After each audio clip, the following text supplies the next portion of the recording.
Okay, I'm going to run through week 12's lab exercise now, and I brought up week 11's exercise where we did the perspective and the outside elevation and the levels.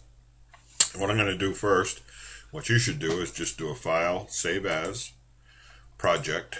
I'm going to put it in here. I'm just going to call it CJ's Hotel 3. Again, it's still building on it, so it just gives me the ability to back up if I need to. We're going to be finishing up the end of chapter 4 in our book, and that is shown on page 4-32. It's the second floor petitions. So we've got floor 1 petitions are in, floor 2. All we have is the outline in the background. So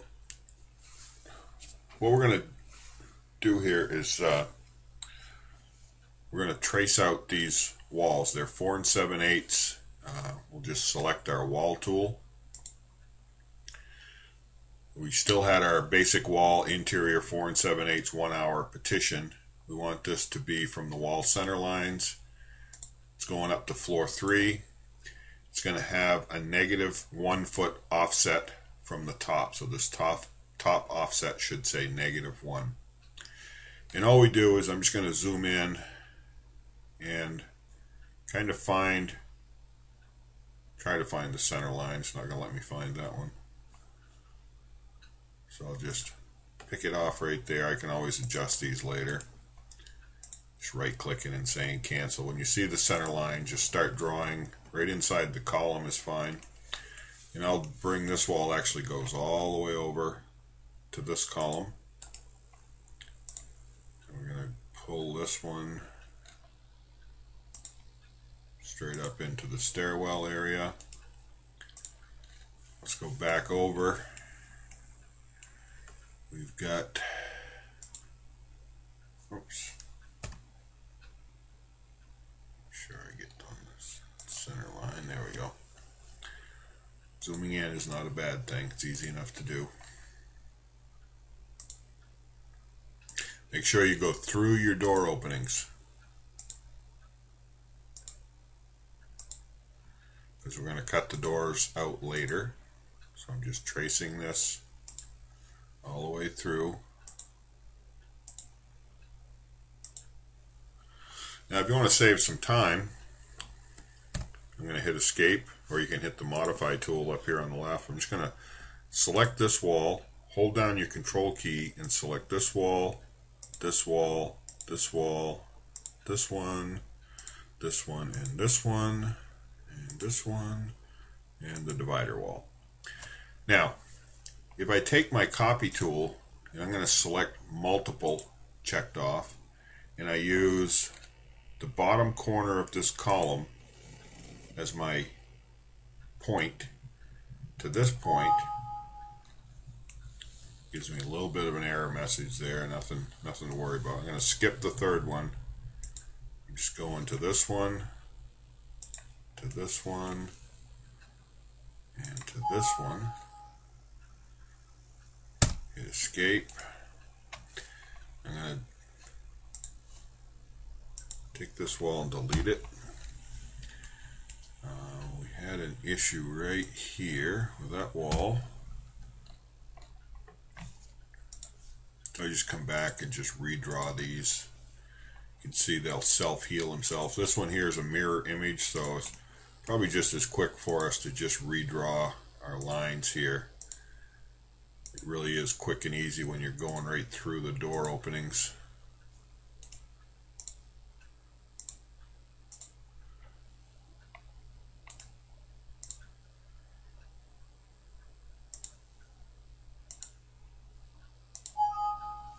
Yes, I know they overlapped, sorry.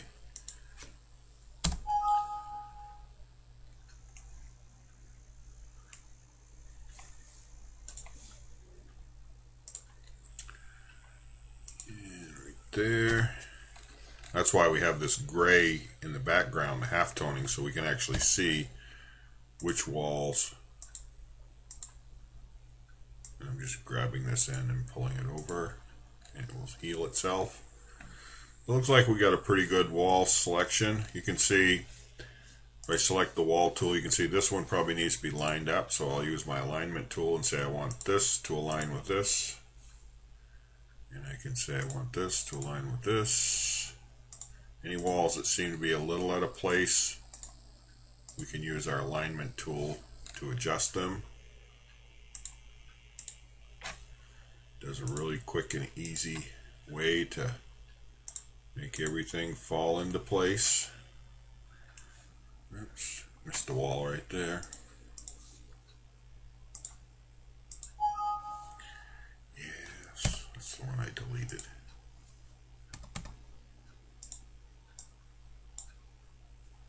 There. And again, hit the wall tool, align. I'll just put this one to this.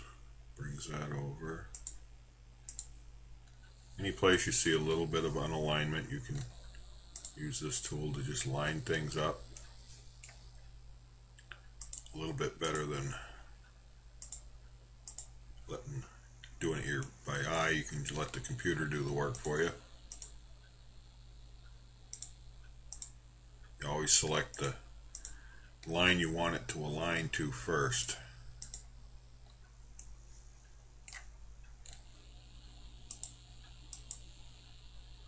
Okay. I think we're in good shape.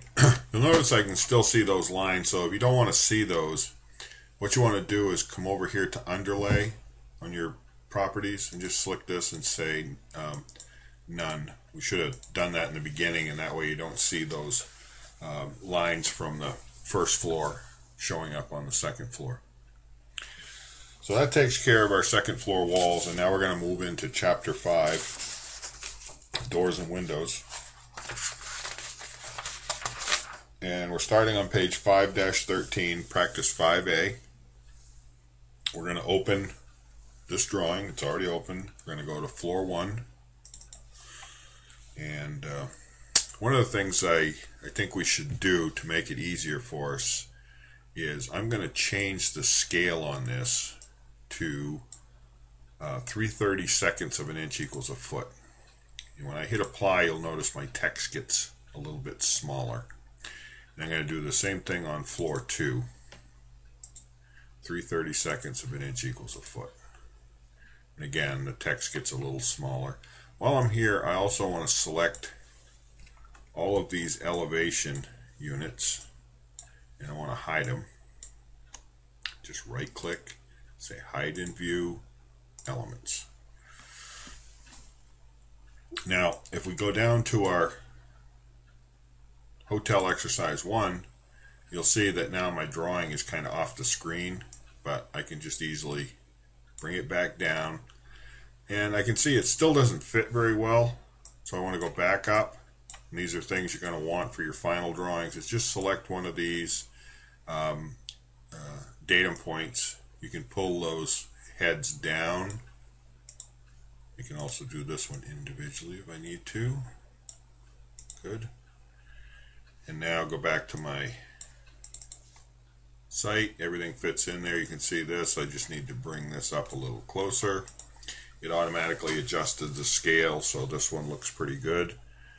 Hotel Project 2 is still good. And what we're going to do now is right click and say new sheet. I right clicked on sheets all. We're going to use the same title block. This one, I'll rename it to Hotel Project 3. We don't really have any particular order. This will be 422. And author will be me.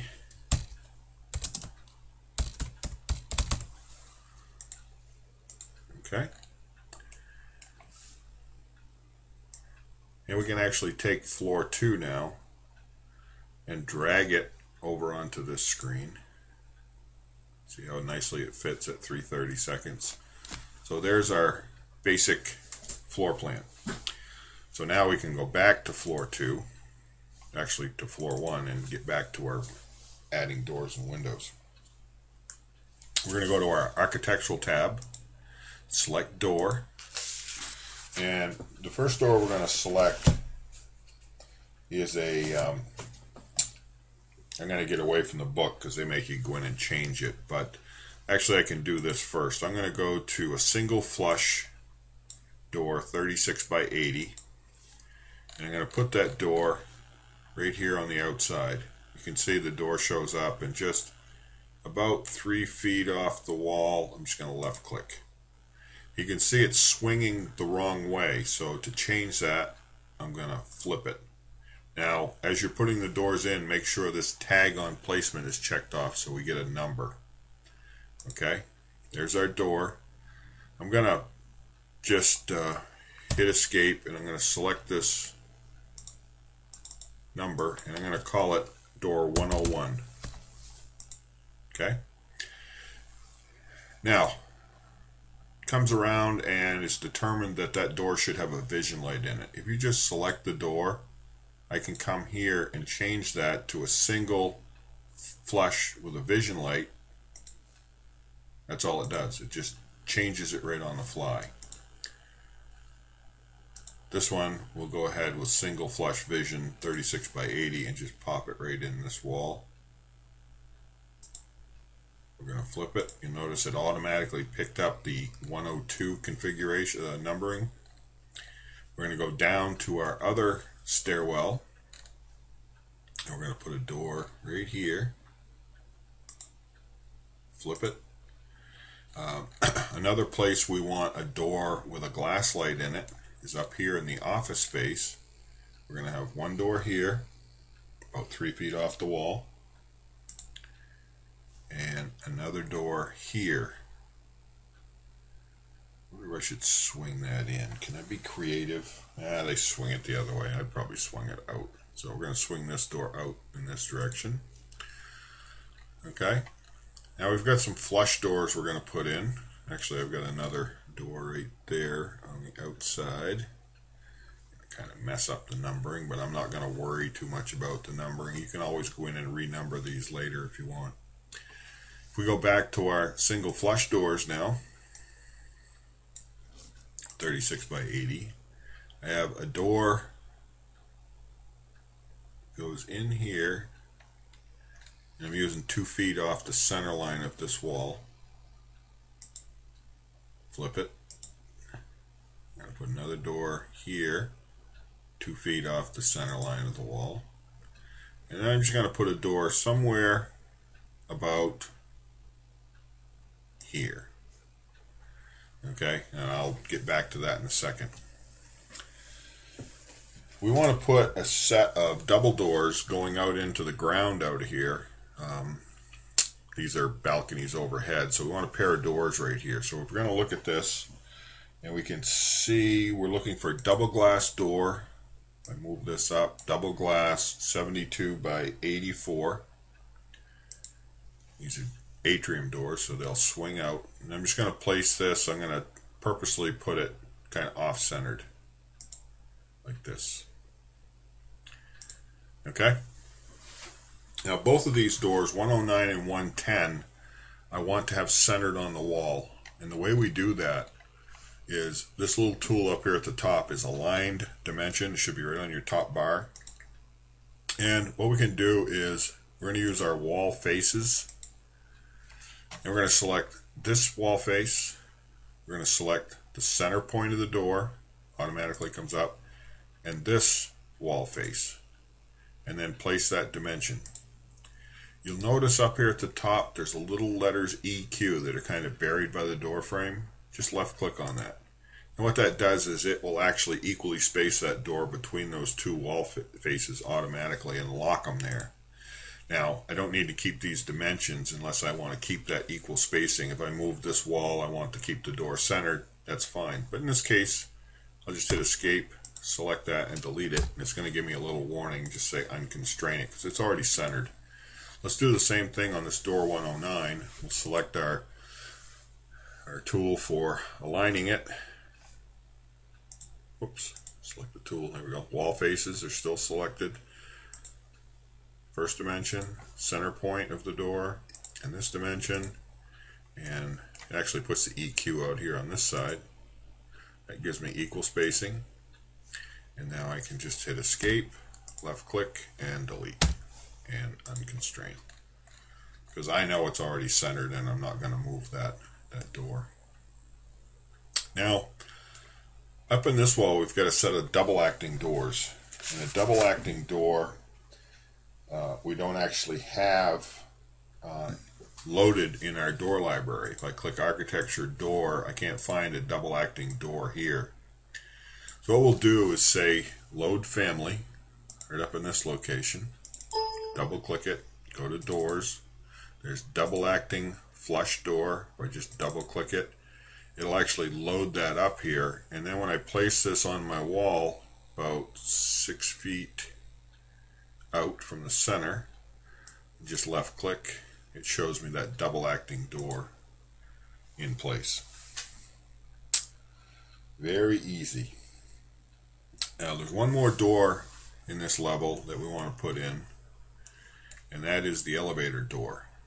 I don't have an elevator door in my load family. I don't have it in my library. I've got to go find it somewhere. So I'm going to go to, or I could build it, but I'm too lazy for that. So go to insert. We're going to seek a elevator door. Hit enter. It's going to take me to my website, a website that is a repository of all things in models. There's a center parting elevator door. I'm going to select it. I'm going to tell it I want this 2010 or later. Say download, and I have to little acceptance here if I don't want to join. And here's my elevator door. It's actually going to bring it up as a separate file in Revit, separate drawing. And all you have to do is come up here and say load this into my project. And now you'll see, if I move this onto the wall, just find this center point. There's my elevator doors, biparting on the side. If I go to my second floor and I try to do the same thing, we had some issues with this earlier, and I'm just gonna, it should still be there. Let me just see what happens. If I go to view, switch windows, there's my elevator door. I'll say load into project. Brings me into the first floor. So what I did was I just selected this, did a Control C for copy, go to my second floor, and I'm going to do a Control V, and I'll just place that right here. So once I had it on the first floor, I can just copy and paste it onto the second floor. If I look at this in 3D now, whether I can see both doors on my elevator shaft, probably by look right here. I don't have any floors in here, so it's easy to tell. And there's my two elevator doors right there. This one and this one. Okay. ZE, zoom extents. This takes care of all of our doors on the first floor, and there's no windows on this front wall. So now we're going to go to the second floor. And again, we're going to do the same thing. We're going to take our architecture for doors. I'm going to use my single flush vision 36 by 80 for this door. And you notice it picked up the 112. So I want to hit escape, and I'm going to select this, escape twice. I'm going to change this to 201 for my door numbering.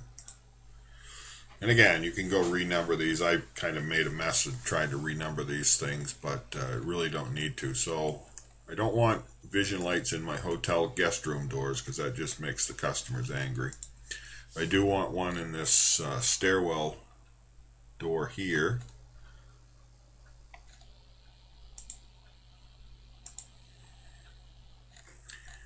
And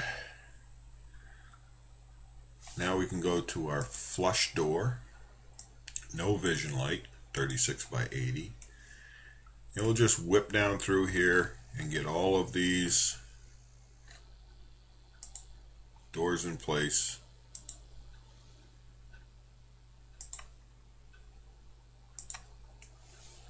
Don't even have to flip these. Well, I'll have to flip this one, I guess.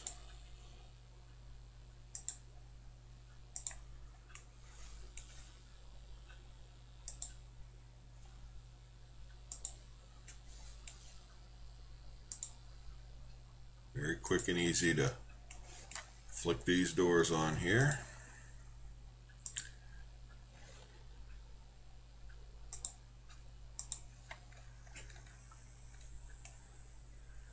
Takes care of all of my flush swing doors that are 36 inches wide. Now, I have some closet doors here that are 24 inches wide. So if I look at this, I only have a 30-inch wide door. So we need to make one. We're going to click this that says Edit Type. We're going to go to Duplicate, and we're going to call this one 24 by 80. 24 inches by 80. Hit OK. And all you have to do is come down here on your width and put in 0 instead of 6 inches and hit OK. Now we have a 24-inch door, so I can place that right there, there,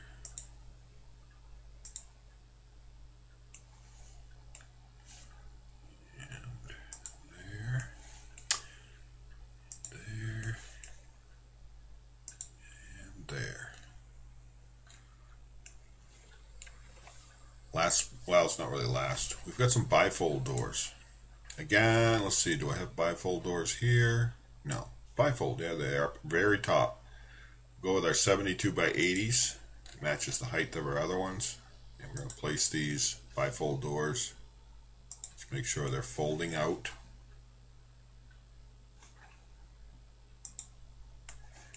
Into the little corridor space. Left clicking once they get kind of lined up. You can always go back and fix these later. And then up at the gonna catch up on the book here. At the very top we have some double doors. They don't really give us the size. We're just going to assume these are our standard atrium type doors. Not sliders, but our double glass. We'll go 72 by 82, and we've got one there, there, there, there, there, and finally there. Okay, pretty easy. Now let's go to do some. We're going to do some windows now. And these are casement windows, 48 by 48. They're shown, they always should already be on your list. And we're going to look down here at the bottom. First window comes off this column. Comes over 4 feet from the center line of column line B. And I'm going to go a distance of 8'6". I just know this because I did it before. 8'6" again, and then one more at 8'6". Give me the.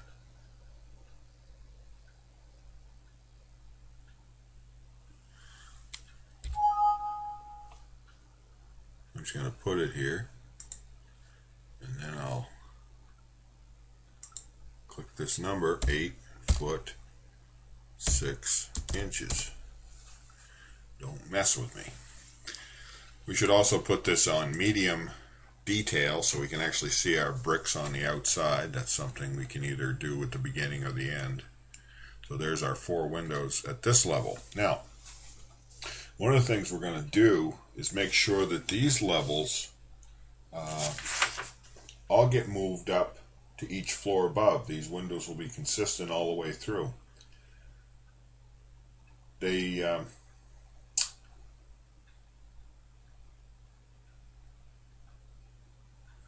I think we can open our 3D view to do this. So we're going to go to our 3D view. I'm following the book's directions now on page, and we'll just pull this around.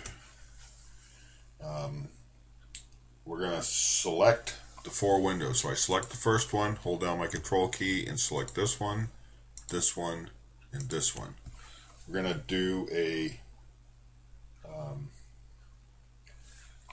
In the modify up here, we're going to say copy to clipboard, which is right here, copy to clipboard. Just click it. And then drop down where it says paste, and it says aligned to selected levels. Click that, and we're going to put this on level 3 through 8.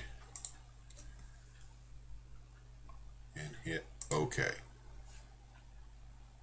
Hold your breath, and there's all our windows. You can actually see our windows now that have populated this building using that little shortcut. There's all our doors inside on the second floor. I'd like to be able to put the floors in here, but it's just a little further on, and we're getting a little time constraint here. So now that covers all of the doors. These things can be aligned. If we go back now to our hotel exercise, hotel project 3, there's our second floor. It's got our windows. You notice it put on a little number here, 13, because we had that tag on. And what I think we can leave the underlay in place. We're going to do a file, export. Let me just make sure. I think we got everything. Elevator doors, elevators, doors, swings, everything's in place. And we'll say DWF properties.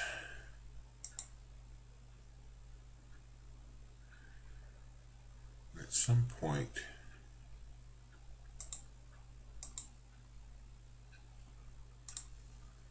there's probably a way to do this.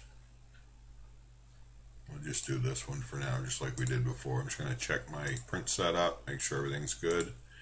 We'll say next. And we're going to put this in my PDF drawing files. Hotel 3, hit OK.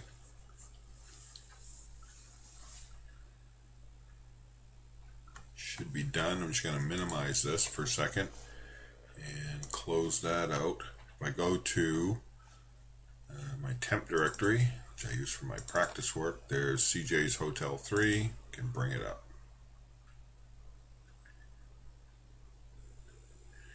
There's my drawing.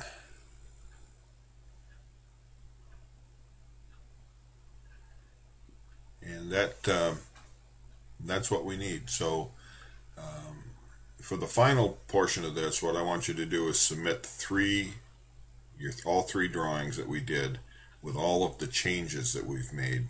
So it's A101, A102, and A103, and there'll be an upload for that at some point. I think what I need to figure out, and let's do a little experiment here while I'm still in Revit.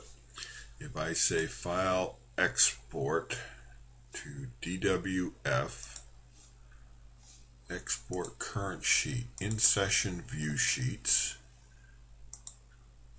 all views and sheets in the set,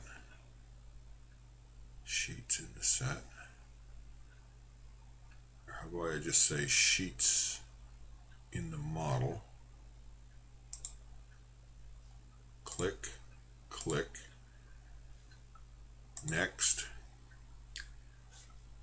I'll call it CJ's Hotel 3A Final, or just 3 Final. Hit OK. See what this gives us.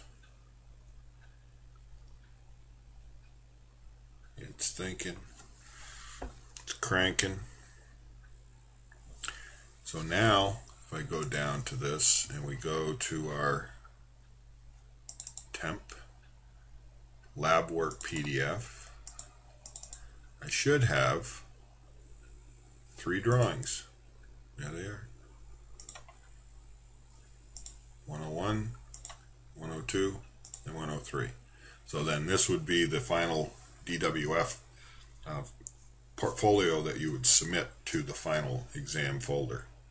And you really want to go in and spend some time looking these over, making sure that they look good, things aren't crossing, things are spelled right, everything looks to your satisfaction before you submit it. And you should be fine. And this will be 50% of the final grade, along with 50% for the written portion of the exam, which will be a Blackboard test online with a fill in the blank that will be open book. So you should be able to handle that pretty well. And that is it. And that's enough for me tonight. Thank you.